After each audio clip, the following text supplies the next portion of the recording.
नमस्कार, मैं अनुराग JK24 news Mau के लिए।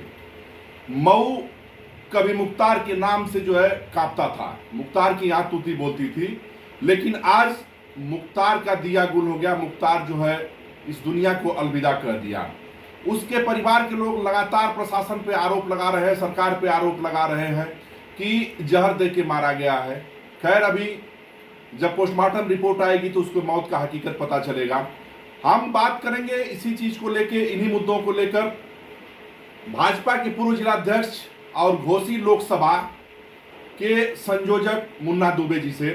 गुरु जी, बहुत बहुत स्वागत है आपका JK24 न्यूज में। आपका अभिनंदन है। बताइए। जिस तरह से मुख्तार 2005 में दंगा हुआ था, तब से मुख्तार लगातार जो है मऊ के लिए एक अपवाद कहें या जो है उसको मसीहा या माफिया, कुछ लोग उसको गरीबों का मसीहा मानते हैं, कुछ लोग माफिया मानते हैं। गुरु जी, क्या राय है आपकी? इस संदर्भ में जो लोग हत्या करते हैं उनके बारे में मसीहा जैसा शब्द जो लोग प्रयोग करते हैं, मैं समझता हूँ कि वह लोग भी उस अपराध में सम्मिलित होते हैं। तो कोई अपराध में सम्मिलित होकर के किसी को कोई संज्ञा देता हो तो वह भी उसी के समान है। मैं सोचता हूँ जिन परिवारों की हत्या हुई है, आज के तारीख में वो परिवार रो रहा है। माना किसी की भी मौत उस परिवार के लिए अच्छा नहीं होती, जिस परिवार का वो सदस्य होता है उनके परिवार के लोग दुखी होंगे, स्वाभाविक है। परंतु जिन परिवारों की मौतें हुई हैं, हत्या हुई है, आज की तारीख में उन परिवारों से पूछा जाए तो शायद यही बात आएगी कि पाप का अंत होता है, जैसा जो करता है उसका परिणाम भोगता है। यह शब्दावली उन परिवारों से आज सुनने को मिलेगा। गुरुजी, जिस तरह से मन्ना सिंह की हत्या हुई, बीच चौराहे पर गोली मारी गई, उनके भाई अशोक सिंह, जब हम लोगों ने बात करने की कोशिश की तो उन्होंने कहा कि देखिए, ईश्वर के घर देर है अंधेर नहीं।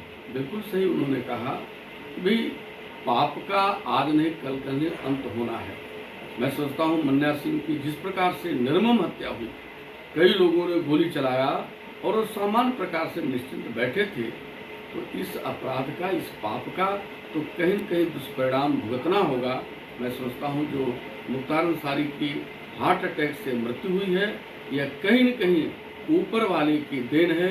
किसी ने नहीं मारा, लेकिन पाप ने उनको मार दिया। गुरुजी, 2005 के दंगे को मैं आपसे पूछना चाहूंगा, क्योंकि आप लोग उस समय थे यहाँ। क्या स्थितियाँ थी, किन वजहों से, या क्या मुख्तार का रोल था उसमें?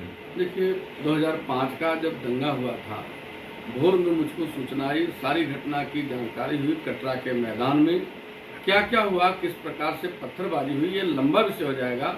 परंतु जो विषय आगे बढ़ा, जो विभत्स रूप ले लिया, उसमें इतना ही था, प्रशासन ने एक बार प्रयास किया था कि लोगों को बुला करके इस जो दंगा फसाद हो रहा है इसको शांत कराया जा। लेकिन मुख्तार अंसारी को शायद मौका मिल गया मऊ में आने का, प्रशासन के काल पर वो आए थे और उस मौका का उन्होंने दुरुपयोग किया। बजाय अपने समाज को रोकने को, समझाने को, इसके बजाय उन्होंने इस प्रकार का वातावरण क्रिएट कर दिया जिसमें उनका वर्ग उत्तेजित हो गया और उसके नाते इस मऊ शहर में अनेक प्रकार की हत्याएं हुई, जिसको लेकर के आज तक मऊ शहर बिल्कुल मर्माहत और दुखी रहता है। जिस तरह से गुरुजी लगातार उनका परिवार प्रशासन पे, उत्तर प्रदेश सरकार पे आरोप लगा रहा है कि प्रशासन और उत्तर प्रदेश सरकार ने मिलकर मारा है, क्या लगता है? मैं सोचता हूँ 19 वर्ष से जेल में थे, अगर प्रशासन इतनी प्रक्रिया में होती तो 19 वर्ष का समय नहीं बीतता। वो पंजाब से आ रहे हैं व्हील चेयर पर, उस समय भी प्रशासन ने ऐसा कुछ नहीं सोचा।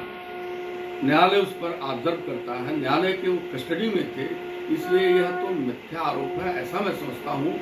फिलहाल उनका आरोप है, उनके परिवार से आरोप है, इसकी भी जांच हो जाएगी।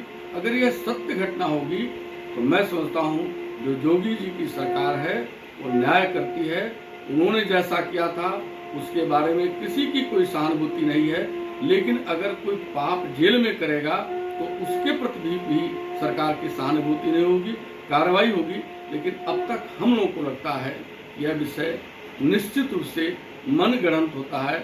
न्यायालय के जो अधीन है, जो जेल में है, उसको प्रशासन मरवाने का प्रयास करे, ऐसा संभव नहीं है। गुरुजी, जिस तरह से मुख्तार एक व्यक्ति नहीं था, बल्कि वो एक ब्रांड लोग बताते थे उसको कि जो है अपना ये माफियागिरी में या चाहे गुंडई में कह लिया जाए, दबंगई में किया जाए, लगभग 65 से भी ज्यादा मुकदमे इनके ऊपर दर्ज थे, जिनमें कुछ में उनको उम्र कैद की सजा भी हो गई थी।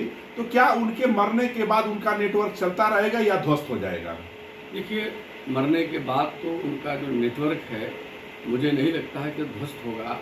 इतना लोग सबल हो गए हैं, उनके पास इतने पैसे आ गए हैं, इतना इस दिशा में उनका मन आगे बढ़ चुका है कि शायद प्रशासन को उनको ठीक करने में बहुत समय लगेगा।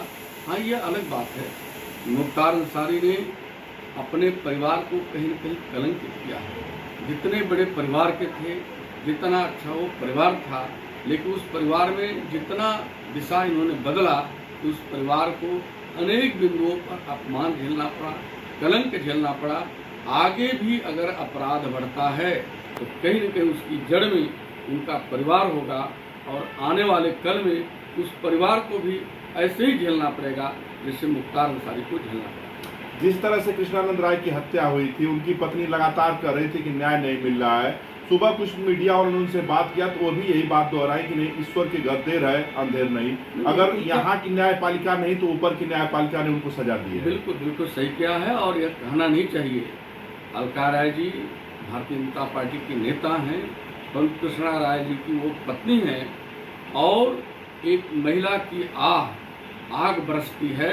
वह आग इतना दिन तक झेल गए लोग, यही बहुत बड़ी बात है।